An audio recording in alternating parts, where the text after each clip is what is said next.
You're listening to the Impact Implosion on the Angry Marks Podcast Network.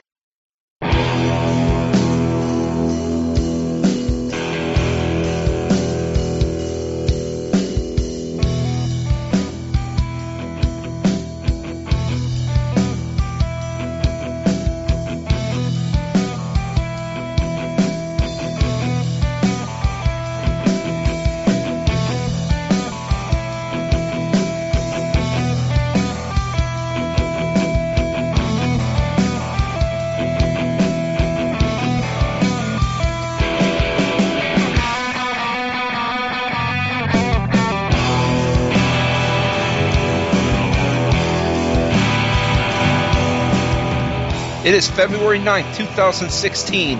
It is another episode of the Impact Implosion here on the Angry Marks Podcast Network. As always, I am Seth Draken, and on the other end is Mike Poland. Hello! News first, and we got to talk about Awesome Kong getting released. You all probably knew what was going to happen, and you knew this was going to happen, but it just got official today. People complain that they kept Reby, but they released Kong. I saw that complaint. What did Reby do besides get Matt choked? Hardy. Yeah, seriously. Seriously, it's not like Reby was at fault here. I hate to say this, Reby wasn't at fault in this one. You can't exactly fire somebody. Yeah, you can't exactly fire somebody for getting strangled in front of her kid. Yeah, that would be a lawsuit. Waiting to happen. Mason on this one. So apparently we missed last week talking about Will Ospreay. He's one of UK's rising wrestlers. Apparently TNA did bring him in as part of that poll, and they brought all three guys in, and Will Ospreay's first match was 5 minutes with Mark Andrews, where he lost. A lot of people got pissed off because of that. Well, one, he lost to Mark Andrews, and two, it was for 5 minutes on Implosion. Well, losing to Mark Andrews probably isn't a bad thing if he's not going to be a regular on the roster. Well, apparently, yeah, people would realize that TNA wanted to make him a regular, but he had already made commitments to New Japan, so sorry. And TNA was not exactly lose to our talent. So TNA exactly wasn't happy. Right. So now TNA has tried to go on the defensive here and say that it was a timing issue and that he wasn't supposed to lose in 5 minutes, but it's just bullshit. They were mad. Sometimes TNA can now. Yeah, TNA. Sometimes a company can be vindictive, and when it looks vindictive and it sounds vindictive, it is vindictive. So let's get to the show, and we begin our tour of the UK. For 6 weeks? 6 weeks. Josh Matthews said 5 weeks. I'm like, no, I think it's 6. It's 6. It's 5 more weeks after this week, but it's 6. Yep. So here comes Matt Hardy, and they immediately show the sign that says Matt makes me Hardy. Ew. I know. I would like to. And Tyrus is carrying the baby. Yes, again. And they even joke about Tyrus being the world's largest babysitter. Oh, until they get Big Show to carry a baby. No, I'm sorry, Tyrus, man, because this is just how much of a joke the company thinks of him. Even though he has the number one contendership, he's never going to get that shot. They're probably going to have him lose the shot in a match. Have him lose it to EC3 eventually. Yeah. Or Jeff Hardy when he comes back. So Matt thinks he is worth more than a wrestling company. The Matt Hardy brand is worth more than the TNA brand. That's not saying too much. No, it's not, but it's not true either. So he wants Dixie Carter to fire because EC3. Dixie hasn't spoken to him at all since he's been champion. He's like, I'm really sad about that. So I wouldn't be.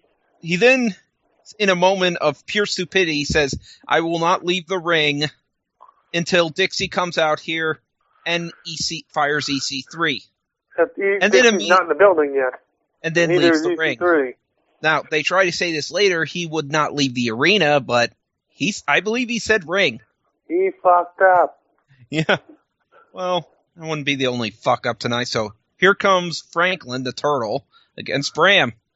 And Bram we see Bram and EY talk backstage about how they how they took out Jeff Hardy and he'll be done forever, which he won't. And no, he'll just be back in about 6 weeks. Then we see a ShopTNA.com commercial where Madison takes on Rebel with whipped cream in each other's table. I know they're trying to sell you that this is going to be awesome and stuff. It's not. It's probably going to be something stupid. They're not using Karate Fighter, so of course it's going to be stupid. So, and the commentators are like, will Dixie fire EC3 tonight? And I'm like, heard that too? No. So, nope. Sorry. We actually go to the match, and we see Bram actually hit Franklin with the fighter's side of suffering. Does he go for the pin? Nope. No, Eric Young distracts him. Because Eric Young comes in, he wants to hit, and they're like, Bram doesn't care about the win. And I'm like, obviously, so EY... Bram is a moron. So EY goes for the belt shot, hits Bram instead accidentally. Yeah. And spears EY out of the ring. This spears Bram. I guess this match was still continuing. This match never stopped. Because the referee's incompetent. So, and Franklin wins. It was a boring match with a stupid finish. So TNA. So this was really then we see Matt Hardy backstage talking about, I don't know about EC3 having doubts, and Tyrus is like, EC3's a coward. He can't do anything. Coming from the baby carrier. But don't worry. Even if he comes out here and I got security. So kind of showing your worth, EC3, that you hired security when you're supposed to be the security. Then we saw commercials, like one saw was a cheap attempt to sell silver for silver dollars and stuff. Silver dollars. It's like, price has gone up. China's rich now because they have silver and stuff. But we're going to give it to you for $2.39 and stuff. And I'm like, I smell scam. And then we saw the Help I've Fallen and I Can't Get Up commercial of Life. Why is the woman that's fallen alone in the house? I don't. Well, if you want to know how we feel about the elderly in America, just watch those commercials. Sometimes that's happened. That has happened. So it's not exactly something that's not happened. It's happened a lot, sadly. Especially if you break your hip, even if you're young and you break your hip, you're fucked. I'm falling and I can't get up. So here comes Kurt Angle to cut a promo, and I've already mentioned that Kurt Angle's farewell tour has already been upstaged by another retirement this week. Yes. Even Kurt Angle even on Twitter, Kurt Angle said, when they asked about Daniel Bryan's retirement, he said, I'm sad. Sad about it. Because you never got to face him. No, Kurt Angle wanted to face Daniel Bryan. Never got the chance. So Kurt talks about how it's basically it seems very robotic of how he appreciates the UK fans, and I'm sure the same promo we cut in Pennsylvania a few weeks ago. Yeah, I'm sure this was meant to seem more genuine, but here's the problem: compared to what Daniel Bryan went out there, this is very robotic. This really feels like repeat. This would probably mean more if Daniel Bryan did not retire and give that speech upstage him. Yep. So he's talking, lights go out, Maria comes out and says, and Mike Bennett comes out. Bennett says Maria that talks about Kurt acting manufactured, and I saw she's kind of right, and I'm like, manufactured compared to what Daniel Bryan said, not completely manufactured. I'm sure he feels that way, but Bennett says, I looked at you as a kid and stuff, and I told my mommy when I grow up, I'm going to beat that guy. Oh, you're not going to get the chance. And I said he won't even get the chance because Drew already announced his matches. But he keeps trying to get Kurt to fight him in a match and stuff. And he tells Maria, Maria's beautiful. Marie, you are beautiful. Isn't she beautiful, everyone? Isn't she beautiful? But you Isn't she lovely? But you do have horrible taste in men. And then Kurt tells Mike that I told you to get out of my face. So he finally You're going to need a miracle boy. You're going to need a miracle boy. He clotheslines him, gets him out of the ring, and he says, I don't wrestle guys I don't respect. And here comes Drew Galloway to basically pose. And it's that's basically it to set up for a later match. So Beer Money are backstage. And they're like, I got you a present. And I'm like, pyro? Because there's a sign next to it. Well, no, that's not in the budget. Strippers? Not in the budget. A nice new car?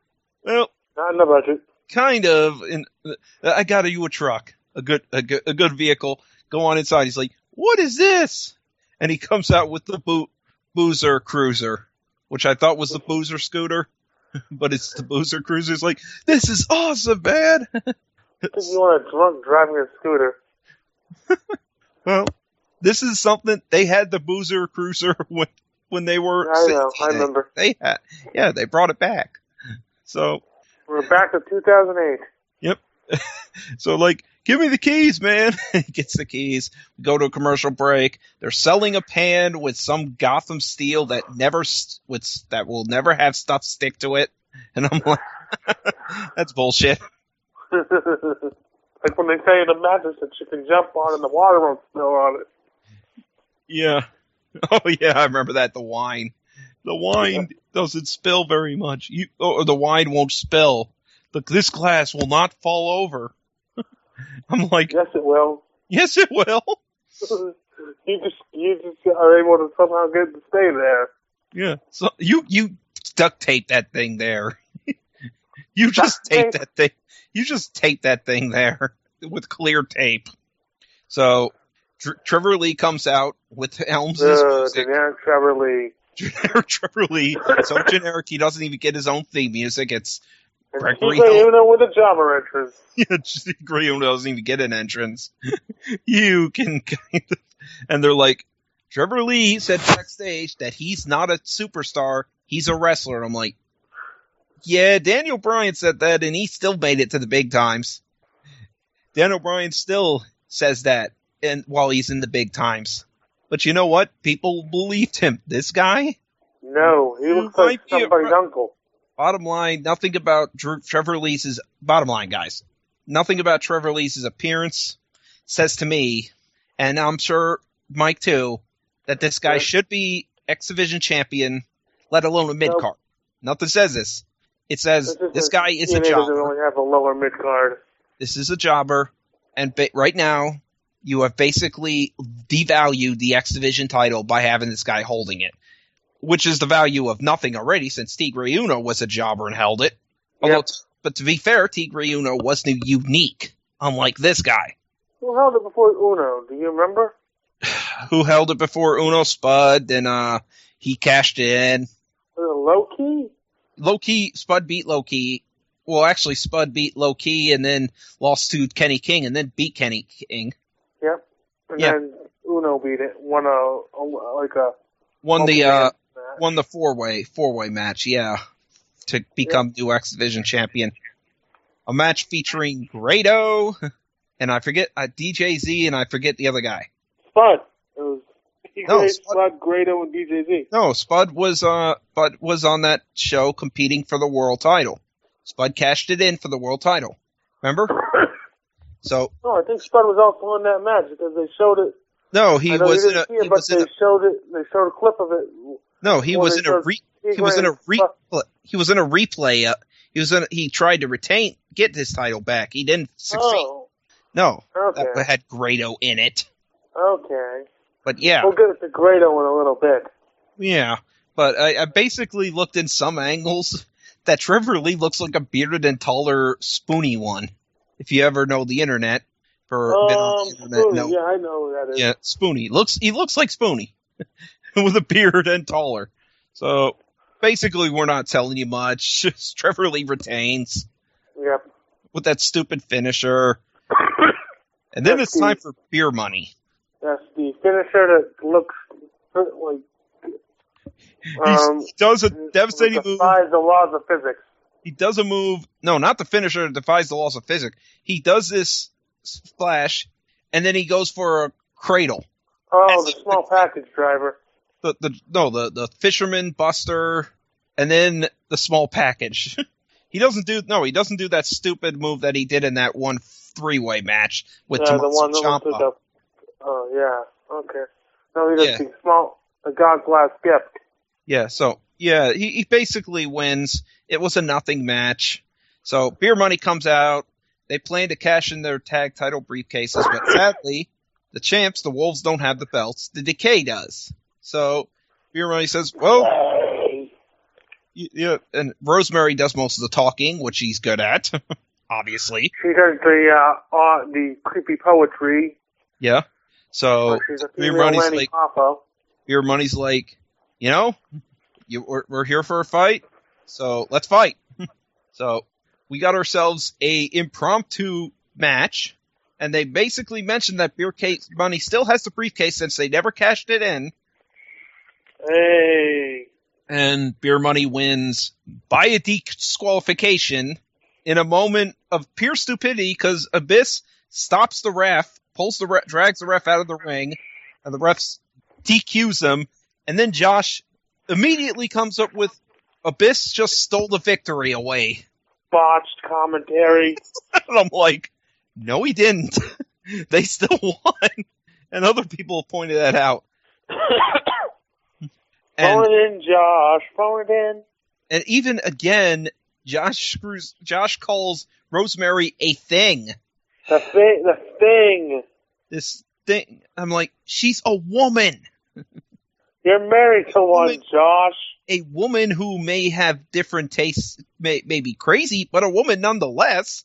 She's not a thing, Josh. Stop demeaning women just because they're not glamorous and stuff. Or just because they're unique. Correct. So Abyss is about to use Janice. They get the attack. Abyss is about to use Janice on Beer Money. Wolves make the saves while Davey is so screwed up in the head that he doesn't hold the chair correctly.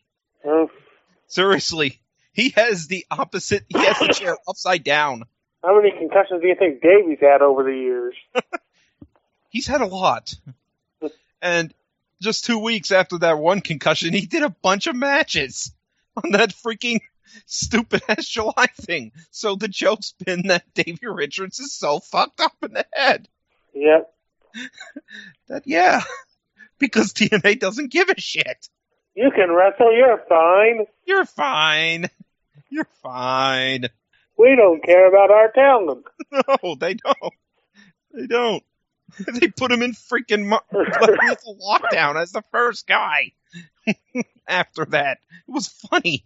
Yeah. No, it wasn't lethal lockdown. It was the hardcore war, the first hardcore war. They put him in as number 1. He's fine. He has to go. Speaking of Davey's fine and concussions, they're going to be a Monster Brawl next week. Yeah. By the way, the Wolves want the tag belts back, but first they had to threaten the Decay, but Rosemary stops them because she knows they won't hit a woman. And Beer Money says they want the tag belts back, so they're giving him a title shot, and it's Monsters Ball. Monsters Ball! Abyss's specialty that he rarely ever wins. Even Undertaker wins a casket match every now and again. I know. Actually, Undertaker wins more casket matches than he's lost. But Abyss, other than probably one match where he's won as Abyss and one match he won as Joseph Park, he's lost every Monster Ball. He beat Mick Foley in one. Yeah. And probably Black Rain and Relic. Yeah, so but after the commercial break, it'll be Madison Rain versus Rain. But first, after the commercial break, here comes Grado. And they're like, he's fired. What is he doing here? And Grado gets on the mic and in his broken English says he was screwed. And he is. Why does he sound like Fat Bastard? I don't know. Well, he is Scottish. Well, he is Scottish, but he is And he says, thankfully, Eli Drake comes out with security to get Grado out here, and Grado starts running. And dear God, this whole thing of Grado running. Grado does not run very well. He cannot run fast. He runs so slow that you can see security have to purposely run slow. Matthew, put that in your next Botchamania video. I know. They are jogging. They are just jogging, and not even really jogging, just like... So hell, I could probably outrun him. Maybe walking fast. Walking, so Grado doesn't have to catch them. He gets in the running ring. like he's running on a treadmill. Eli Drake hits him. He gets out of the ring and then runs to the back, and it's like, dear God, these guys should have caught him immediately. TNA has the worst security ever. Yes, they do. But it's purposely the worst security ever, and it is so purposely. Security that would be fired in any other line of work. They can't catch this fat guy. He does not have. Better off with Paul Blart. He does not have good cardio, and you can tell. And you're just like watching this guy, and you're like, "Oh my God!" How can you not catch him? No, and you're telling they're purposely not trying to catch him. They're purposely doing it. I mean, I'm sure Colt Cabana could actually run away, but this guy, and you're just like watching him, and you're like, "Oh my God, this is stupid. This is so fucking stupid." So Drew's backstage saying he wants to be the president, said the future, so he wants to beat Kurt Angle tonight in their rematch. And then it's time for Madison Rayne, who gets kind of an entrance, versus Jade, who gets none. And Josh explains why Velvet Sky isn't here because the Dollhouse beat him up. Squashed her a few weeks ago. Yeah. But they will not explain why Awesome Kong isn't here, and she doesn't deserve an explanation. Nope. So, this basically was a nothing match, again. Jade wins with the package pile driver. Yeah. I originally called it... Josh called it a cradle pile driver. I called it a cradle pile driver, too. What? My bad. I called it a cradle pile driver, too. And then I was told by package pile driver. Then I was told by somebody else it was a package pile driver. I'm like, my bad. It is a package pile driver. But, a few minutes of this match, I actually went to go to the bathroom. So, The Dollhouse beats up Madison. Kabuki Taker comes out to save the day. Here she comes to save the day. And then Billy Corgan comes out the ring. He comes backstage, talks about how it's his first time in the UK as part of Impact and stuff, and how it's great. And then Grado comes up, tries talking to him, and Billy Corgan's like, "Speak English, man." And then the security comes, and Eli Drake puts him with a cheap shot. Yeah. Like, I was screwed, man. I was screwed. What are you talking about? First of all, speak English, man. So, yeah, and then comes our main event match. Yep, Drew and Kurt. And I'm going to be that guy. This match was good. This was not as good as our first encounter. No, there's a spot we got to talk about here. Okay. And it's Drew going for the Claymore off the top rope, and Kurt moves out. That sounds safe. Now, Kurt's supposed to catch him, kind of catch one of his legs, put him in the ankle lock. That's the planned spot. That's obviously the planned spot, because he hits Kurt's shoulder. He kind of hits Kurt's shoulder, but Kurt doesn't catch him. So after he fell, Kurt grabs him on the ground and gets him in the ankle lock. And then there's another spot where on the outside, Kurt Angle... Well, actually, there's a spot before that where Kurt Angle goes over the top rope, but you can tell his head hits the apron on his way down. You're like, ouch. And then, on the outside, Angle slams Drew onto the steel steps, but since Drew is tall, he also hits part of the apron, too. So, Drew... Angle slam in the ring, only gets a 2 count. Then Drew does this move that I did not know what the hell it was. And Pope called it a reverse Alabama jam, which I hate to tell him that, but an Alabama jam is a leg drop. It was an Alabama slam. It was a reverse Alabama slam, and it was effective. He was dropping face first or something? Yeah. He had his shoulders where he was hanging by face first. He's not hanging with his face to the guys behind. He's hanging with the back of his head to his behind.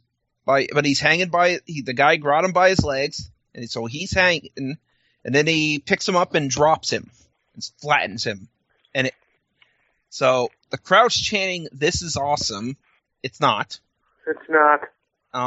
Another angle slam. Kurt does not cover here. He goes to the top rope and hits a splash. 2 count. Ankle lock. Drew gets out of it. Claymore. Kurt kicks out. Now Kurt's bleeding from the mouth. Drew locks in a variation of a crossface. It's not a crossface because normally the crossface you have the arm between the legs. But Drew here has the arm behind, he squeezes his body, the side of his body, to that arm. So the arm's like flat up here, so he can't exactly move it. And he has him around his neck. Kurt gets out of this first time, but no, he could not get out of it a second time. And Kurt taps. And Drew bows to Kurt Angle, and Angle shakes his hand. They both hug. Tremendous show of respect. And, of course, this being TNA, they cut away from it so fast, and they cheapen it. Yep. We gotta go to the back. Dixie Carter's doing something. So, by the way, I did miss a moment where freaking Rebby tried to suck up to Dixie. Yeah, I missed that too. Don't worry about it. So, Matt is in the ring, and he wants Dixie to come out and fire EC3. So, here comes Dixie Carter. Her theme music now has lyrics. That's our new theme music. No, it was the generic theme music she had when she was face. During that whole stupid, what was that stupid freaking, GFW invasion? Stupid GFW invasion. It's the same music as that, but it now has lyrics. Oh, God. Which Surge obviously is singing. So, Matt's talking about, I know how to make pro wrestling successful, obviously. No, you don't. You're a liar. Omega would still be in business, and true, I had to go back on that because apparently Omega got revived, and you can kind of guess who their world champion is. Matthew Hardy.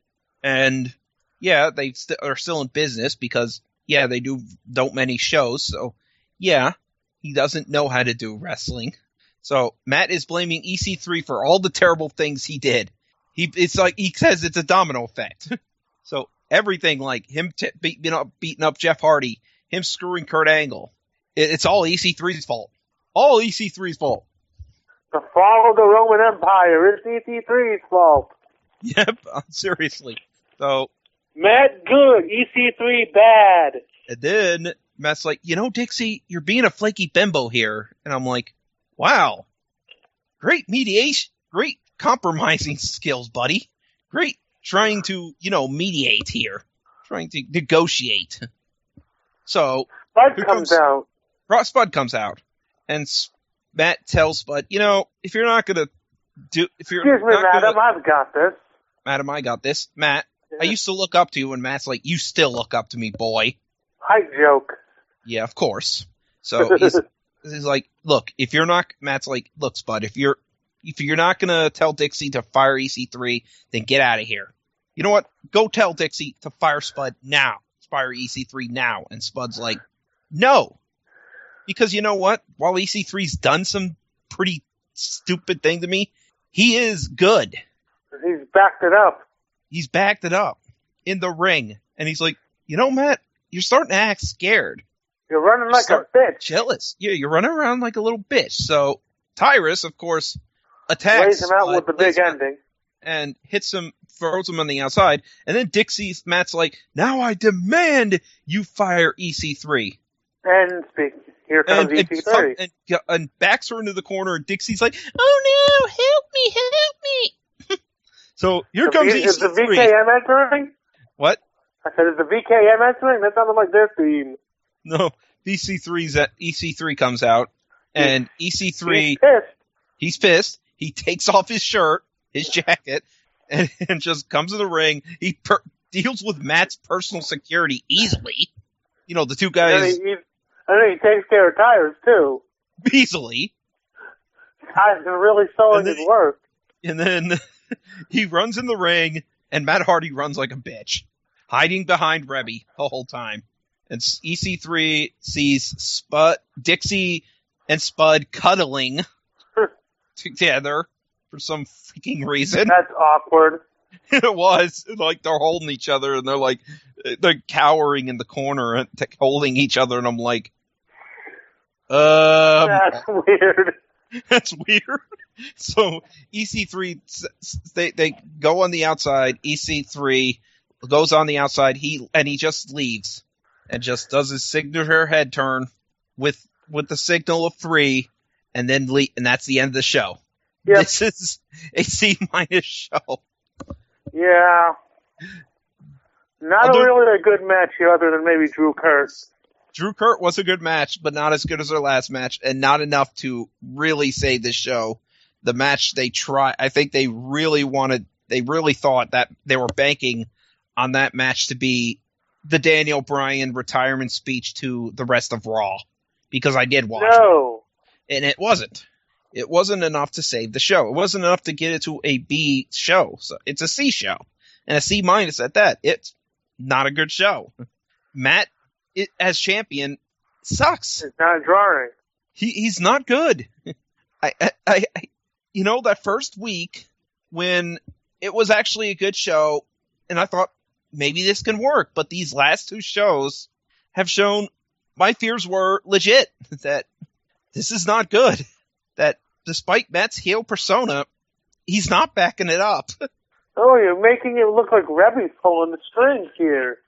No, of course Rebby's pulling the string, but you're making it seem like Rebby's outdoing you, Matt, and that's not a good idea. It's a Mark Merrow Sable situation. It's a Maria Mike Bennett situation. Yeah. Yeah, where Maria's really the front, the part that really Maria's good at the mic. Mike Bennett's not. he can try, but this guy's a joke. And I like Mike Bennett. Don't get me wrong, but I out of the few shows I've seen him in, he's good in the ring. Just he's rough on the microphone. As the few shows I've seen him in where they don't really show his wrestling potential, he's really looked really just overshadowed by Maria. He really does. Yep. I see Maria and I'm like, who's this Fox? And then I see Mike Bennett. I'm like, meh, this guy. This fucking guy. This guy, you really tell he needs that valet. Yep. He really needs it. And if they ever do... generic guy. That's the problem I had with Bennett when he first went in the Ring of Honor. He's just generic guy. And they did that. They did that perfectly, as they were trying to say he's like a superstar in genericness. Yeah. And that's how it worked. He's like this prodigy or something. He's like trying to act like a big superstar, but he's not. And with Maria now, he really is like, he's supposed to be this miracle, and you're like, no. He is delusional, of course. That is a heel thing, but you're like, Maria's obvious. He would be lost without and if they do that breakup angle that they always get tempted to do with wrestling women and men, they get tempted to do. He's gonna be done. He's gonna be Rusev. He's not. Rusev's actually can save himself without Lana, but it's just WWE doesn't know what to do with them. The problem is he's gonna be Mark Merrow. Right. He's gonna be freaking Mark Merrow, where his valet's just so important to him, and he gets overshadowed. And that's not what you want for a guy that you're trying to push to the top heel. Yeah. So that's the problem with Mike Bennett. And hopefully they get Matt Taven back, although it's going to be a while since he did injure himself really badly in the last ROH show. So when they get Matt Taven back, that'll probably be a betterment. They are the Kingdom, and that'll work for them. Yep. Because he is a tag team wrestler. He's not a singles guy. No, everything about him is tag team. Yeah, everything about him. Even when you're him, watching the Kingdom, you know Taven's the guy that could be the breakout guy of the team. Well, he was. Taven was the TV champion. Yeah, that was beforehand, though. And then Adam Cole is really better than both of them. But he's also probably smart enough to know not to go to TNA. Oh, no. Oh, yeah, he's smart. He's smart enough not to go to TNA, and he knows that WWE's actually interested in him. Yep. So, yeah, he's not stupid. So, right. Anyway, that digression. We're going on a tangent here. We're going on a tangent about Mike Bennett and Matt Hardy. They're both basically the same thing where they're really just you don't see. And women are overshadowing them. Not just that, is that they're really not main event guys on their own. They're not. Matt Hardy's not. Well, that's the thing is that Jeff was always the main event guy on his own, but Matt was kind of the. And the thing about Jeff is guy. Jeff was the crazy guy.